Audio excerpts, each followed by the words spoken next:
So మరి Nalgonda ZP chairman బండ నరేందర్ రెడ్డి గారు ప్రస్తుతం మాట్లాడుతున్నారు. ఈరోజు మరి అమడబోలో జరిగినటువంటి నార్కపల్లి మండలంలో జరిగినటువంటి మరి బీఆర్ఎస్ పార్టీ ఆత్మీయ సమ్మేళనానికి వారు వచ్చారు. వారిని తెలుసు చెప్పండి సార్, ఎలా అనిపిస్తుంది? ఇప్పుడే ఎమ్మెల్సీ కడియం శ్రీహరి గారు కూడా మాట్లాడిపోయారు. రాబోయే రోజులలో 6 లేదా 8 నెలలు ఎలక్షన్ కూడా వచ్చే అవకాశం ఉందని కూడా చెప్పుకోవచ్చు. ఎలా చూడాలి? ఈరోజు బీఆర్ఎస్ పార్టీ ఆత్మీయ సమావేశం ఈ జువ్వుగూడెంలో ఒక నార్కట్పల్లి మండలానికి సంబంధించినటువంటి 15 గ్రామాలకు సంబంధించి రోజు ఆత్మీయ సమావేశం ఏర్పాటు చేసుకోవడం జరిగింది. ఇవాళ పార్టీలో ఉన్నటువంటి క్రియాశీల సాధారణ సభ్యులందరూ కూడా ఒక దగ్గర చేరి మంచిది చెడైంది గ్రామాల్లో జరుగుతున్నటువంటి ఏ విషయాల మీదైనా చర్చించుకోవాలన్నటువంటి ఉద్దేశంతో గౌరవ ముఖ్యమంత్రి కేసీఆర్ గారు ఆదేశాల మేరకు కేటీఆర్ గారు ఇచ్చినటువంటి పార్టీ వర్కింగ్ ప్రెసిడెంట్ గారు చేసినటువంటి ఆదేశాల మేరకు ఈరోజు జరుపుకోవడం జరుగుతుంది. జిల్లా వ్యాప్తంగా కూడా ఇవాళ ఆత్మీయ సమావేశాలు జరుగుతున్నాయి.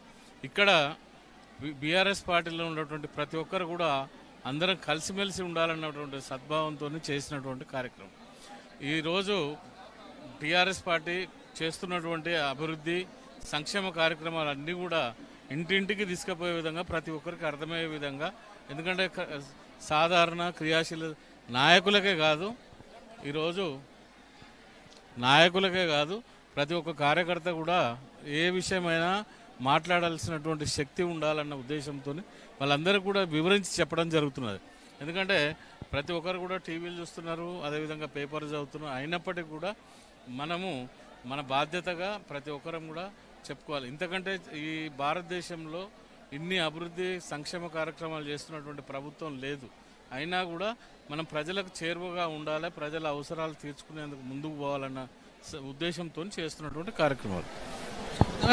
ఉద్యమకారుల పరిస్థితి ఎలా ఉంది? అక్కడికి ఉద్యమకారులు ఎవరైనా ఒకటే, నేను అందరికి కూడా విజ్ఞప్తి చేసేది ఒకటే. 2001 నుంచి ఉన్న వాళ్ళు ఉన్నారు, 2004లో వచ్చిన వాళ్ళు ఉన్నారు, 2009లో వచ్చిన వాళ్ళు ఉన్నారు, ప్రతి 5 సంవత్సరాలకు ఒక్కొక్కసారి ఈ ఎన్నికలు వచ్చినప్పుడల్లా కొత్త కొత్త నాయకులు కానీ లేకపోతే అభిమానులు కానీ టీఆర్ఎస్ పార్టీ మీద ఉన్న అభిమానంతో, తెలంగాణ మీద అభిమానంతో అందరూ కూడా రావడం జరిగింది. అయితే ఇక్కడ వచ్చినప్పుడు ఏమవుతుందంటే అన్ని పార్టీల నుంచి వచ్చినటువంటి నాయకులు ఉన్నారు. ఆ పార్టీలో నేను పెద్దవాడిని ఉంటే ఈ పార్టీలోకి వచ్చినప్పుడు కొద్దిగా నా స్థాయి తగ్గిందనో, లేకపోతే నేను మొదటి నుంచి ఉద్యమంలో పనిచేసినానో, ఇవన్నీ బేసిజాలు పెట్టుకుంటే మనం బీఆర్ఎస్ పార్టీ ముందుకు పోదు. ఎందుకంటే 2014 దాకా చేసినటువంటి ఉద్యమం ఒక ఎత్తు అయితే, తెలంగాణ వచ్చిన తర్వాత రాజకీయ పార్టీగా మరి రాజకీయాల్లో ఖచ్చితంగా ప్రత్యర్థులను ఎదుర్కొనే శక్తి సామర్థ్యం ఉండాలి. 2014 తర్వాత ఎన్నికలు అయిన తర్వాత మనం గెలిచి ప్రభుత్వాన్ని ఏర్పాటు చేసుకున్న తర్వాత ఇవాళ చంద్రబాబు నాయుడు నాయకత్వంలో తెలుగుదేశం పార్టీ ఆ రోజు ఎమ్మెల్సీ ఎన్నికల్లో ఇవాళ ఎమ్మెల్యేలను కొనాలనే ఒకటి దుర్బుద్ధితో రేవంత్ రెడ్డి పోయి డబ్బులు తీసుకుని, అంటే ఆ రోజు ఉన్న పరిస్థితి ఏంటంటే తెలంగాణలో ఒక ప్రభుత్వాన్ని సుస్థిరంగా ఉంచొద్దు, దీన్ని కూలగొట్టేయాలి, దీన్ని మళ్ళీ తీసుకుపోయి ఆంధ్రాలో కల్పన అంటే ఆంధ్రలో కుట్రలను ఛేదించే విధంగా అప్పుడే ముఖ్యమంత్రి గారు ఒక నిర్ణయం తీసుకున్నారు.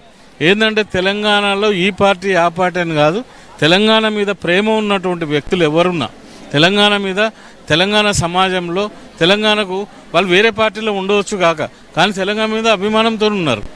కాబట్టి వాళ్ళందరినీ కూడా ఏకం చేసి తెలంగాణ చెడిపోకుండా, తెలంగాణను మళ్ళీ కూడా ఆంధ్రలో చేతిలోకి పోకుండా కాపాడాలన్న సదుద్దేశంతో ఆ రోజు చేసినటువంటి కార్యక్రమంలో మిగతా పార్టీలందరినీ కూడా ఆహ్వానించడం జరిగింది. ఆహ్వానంలో భాగంగానే అన్ని పార్టీల నాయకులు కూడా ఈ పార్టీలో చేరిండ్రు. ఎప్పుడైనా ఎవరి స్థానమైనా, ఇవాళ నేను కూడా ఎవరైనా కావచ్చు, ఎవరి స్థానం ఎక్కడ అవసరమో అక్కడ పార్టీ గుర్తిస్తుంది, పార్టీ నిలబెట్టుకుంటుంది. అంతే తప్ప మనకు ఏదో అన్యాయం జరిగితే చెప్పుకోవచ్చు, మాట్లాడుకోవచ్చు, నాయకత్వం దగ్గర చెప్పుకోవచ్చు, అన్ని చేయొచ్చు, కానీ దాని మీద వేరే అయితే అవసరం లేదు. అందరినీ గౌరవించుకునే పరిస్థితి ఉంటుంది. ఉద్యమ నాయకులను కానివ్వండి, తర్వాత వచ్చినటువంటి నాయకులను అందరినీ సమానంగా చూడాల్సిన బాధ్యత పార్టీ నాయకత్వం మీద ఉంది. పార్టీ చూస్తుంది కూడా అని నేను నమ్ముతున్నాను. టీఆర్ఎస్ పోయి బీఆర్ఎస్ అయింది. సో నాడు ఉద్యమ పార్టీ తేలింది అంటే మరి ఇలా తెలంగాణ నినాదం అనేది టీఆర్ఎస్లో అలాగే సజీవంగా ఉందా? 100% తెలంగాణ నినాదం సజీవంగా ఉన్నది. అసలు బీఆర్ఎస్ పార్టీ అంటే పెట్టింది కారణం ఏంటంటే, ఇవాళ కేసీఆర్ ఏదో ముఖ్యమంత్రి వదిలిపెట్టి అక్కడ రాష్ట్రంలో దేశంలో పోయి ప్రధానమంత్రి కావాలి, లేకపోతే ఇంకో విధమైనటువంటి రాజకీయాలు చేసినటువంటి కాదు. ఇవాళ బీజేపీ మోడీ ప్రభుత్వానికి వ్యతిరేకంగా ఒక్కరు కూడా మాట్లాడే పరిస్థితి లేరు.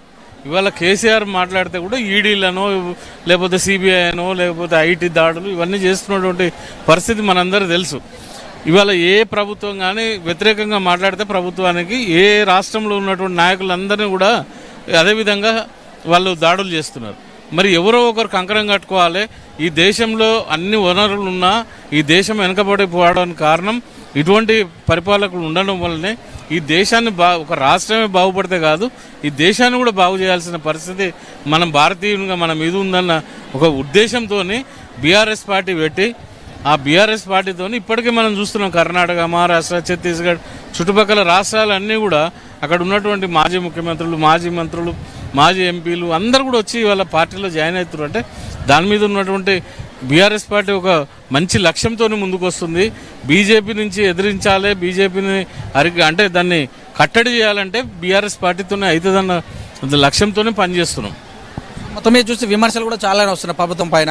కేసీఆర్ జాతీయ స్థాయిగా ప్రమాణిస్తుంది కానీ లోకల్గా జరుగుతున్నటువంటి నిన్న పేపర్ లీకేజ్ దాన్ని కూడా చూస్తున్నాను విమర్శిస్తారు. ఇక్కడ లోకల్గా జరిగేటువంటి పట్టించుకోవట్లేదని కూడా ప్రభుత్వం పైన ఆరోపణలు చేస్తున్నారు ప్రతిపక్ష. దీని అంటే కేసీఆర్ గారు మాట్లాడితేనే లేకనే మంత్రులు మాట్లాడితే ప్రభుత్వం ఇప్పుడు ప్రతి ఒక్కరు ఏంటంటే కేసీఆర్ గారు పనిచేస్తున్నారా లేదా, కేసీఆర్ గారు సంక్షేమ పథకాలు అమలవుతున్నాయా లేదా, ఎక్కడైనా ఇబ్బంది అయిందా, ఇబ్బంది అయినప్పుడు యాక్షన్ ఉంటుందా లేదా, ఇవన్నీ కూడా అంతే తప్ప కేసీఆర్ రావాలి, కేసీఆర్ మాట్లాడాలి, కేసీఆర్ బయటకు వస్తే తప్ప మాట్లాడితే తప్ప వీళ్ళకి తృప్తి లేదు.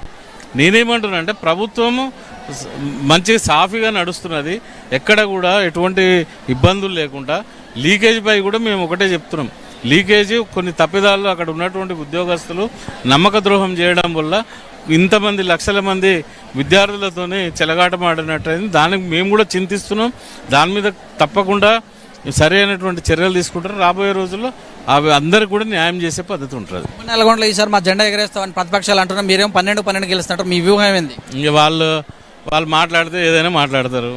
అదేమి ఏట్ల రాయలు కూట్ల రాయలు మాట్లాడినట్టు ఉంటుంది. ఇవాళ 12 స్థానాల్లో మళ్ళీ విజయం సాధించేది బీఆర్ఎస్ పార్టీ. ఎక్కడ ఉందండి బీజేపీ పార్టీ?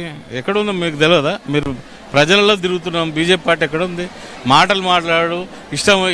రోజు పేపర్లో హెడ్లైన్స్ ఉండాలంటే ఏదో ఒక చెడ్డ మాటలు మాట్లాడాలి.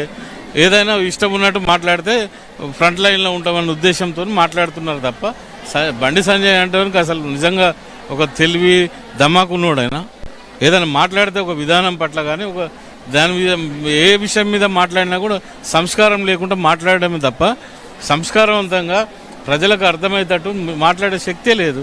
ఇవాళ బీజేపీ పార్టీ మాట్లాడుతుంది. ఏ ఊర్లో తీసుకున్నా ఒక కార్యకర్త కూడా లేనటువంటి పరిస్థితి. ఇవాళ అటువంటి మతతత్వ పార్టీకి ఎవరేస్తాడండి ఓటు? కాంగ్రెస్ పార్టీకి నాయకుడు ఎవరు? ఆ నాయకులు వాళ్ళు కొట్టుకొని వాళ్ళు తిట్టుకునేసరికి సరిపోతున్నది. వాళ్ళ నాయకత్వ బాధ్యత ఎవరు తీసుకుంటారు? ఎవరున్నారు? ఎవరిని నమ్మరు. ఖచ్చితంగా కేసీఆర్ అని నమ్ముతారు, బీఆర్ఎస్ పార్టీని నమ్ముతారు. ఇంతకంటే మంచి నాయకుడు లేడని ప్రజలకు కూడా తెలుసు. వీళ్ళ భ్రమలన్నీ కూడా ఏదో ఊహిస్తారు కానీ ఏముండదు. తప్పకుండా మూడోసారి కూడా విజయకేతనం ఎగరేసేది ముఖ్యంగా నల్గొండ ఉమ్మడి జిల్లాలో 12 సీట్లు సాధిస్తాం. 2 ఎంపీ పార్లమెంటు కూడా సాధిస్తాం. Sir thank you very much. So ఇదండి మరి బండారు నరేందర్ రెడ్డి గారు. మరి ఇక్కడ చూసినట్టయితే జడ్పీ చైర్మన్గా పనిచేస్తున్నటువంటి వ్యక్తి నల్గొండలో ఉమ్మడి నల్గొండలో 12 సీట్లు సాధిస్తామని ఆత్మీయ సమ్మేళనం ద్వారా పార్టీ చేసుకున్నటువంటి అభివృద్ధి పనులను ప్రజల్లోకి తీసుకెళ్తామని కూడా తెలియజేస్తారు. చూస్తున్నటువంటి విద్యుత్ కెమెరా అఖిల్తో మీ సురేష్ దండు. నమస్తే.